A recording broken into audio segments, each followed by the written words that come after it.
তো hello guys, আপনারা কিন্তু হোয়াটসঅ্যাপ গ্রুপের ক্ষেত্রে একটা নতুন আপডেট পেয়ে যাবেন। দেখুন, আপনারা যখন এখানে গ্রুপের এই অপশানে ক্লিক করে নেবেন এবং তারপরে দেখুন নিচের দিকে যদি স্ক্রল করে নেন, এখানে একটা নতুন অপশান পেয়ে যাবেন, প্রেফারেন্সেস বলে। তো এখানে নতুন অপশানই কেন দেওয়া হয়েছে কিংবা আপনারা এটিকে কিভাবে ইউজ করবেন সেটাই জানাবো আজকের এই ভিডিওটিতে।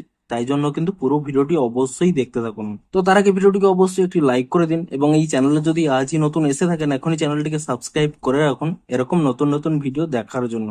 তো সিম্পলি দেখুন এখানে এই প্রেফারেন্সেস অপশনটি কেন দেওয়া হয়েছে। দেখুন এখানে কিন্তু গ্রুপ সেটিংস এর ক্ষেত্রে এখানে কিন্তু অনেকগুলো অপশন হয়ে যাচ্ছিল, তাই জন্যই কিন্তু এখানে একটা নতুন অপশন দেওয়া হয়েছে প্রেফারেন্সেস বলে। এবং এই অপশনের মধ্যেই অনেকগুলো অপশন কিন্তু এখানে ঢুকিয়ে দেওয়া হয়েছে। দেখুন এই অপশন যদি আপনারা এখানে ক্লিক করে নেন, এখানে দেখুন তিনটি অপশন রয়েছে, চ্যাট থিম, মিডিয়া ভিজিবিলিটি এবং ম্যানেজ স্টোরেজ। এই তিনটি অপশন কিন্তু একসাথে এখানে কিন্তু রাখার জন্যই এখানে কিন্তু এই নতুন অপশনটি দেওয়া হয়েছে।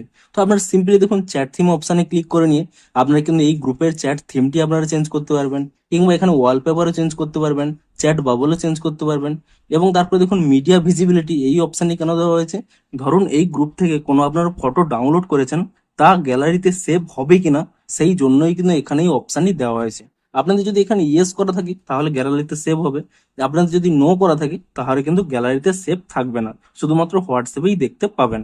আপনারা এখান থেকে তা চুজ করতে পারেন, কিংবা এখানে ম্যানেজ স্টোরেজ এই অপশনে ক্লিক করে নিয়ে আপনারা দেখতে পারেন যে এই গ্রুপে কত ভিডিও কিংবা ফটো রয়েছে এবং কত স্টোরেজ তারা নিয়ে রেখেছে।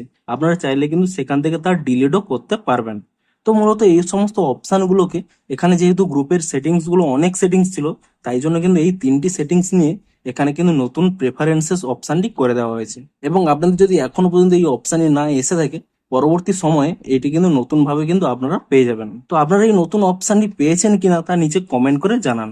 তো ভিডিওটি যদি একটু হেল্পফুল বলে মনে হয় অবশ্যই একটি লাইক করে দিন। দেখা হচ্ছে আরো কোনো ইন্টারেস্টিং ভিডিওর সাথে। Thanks for watching.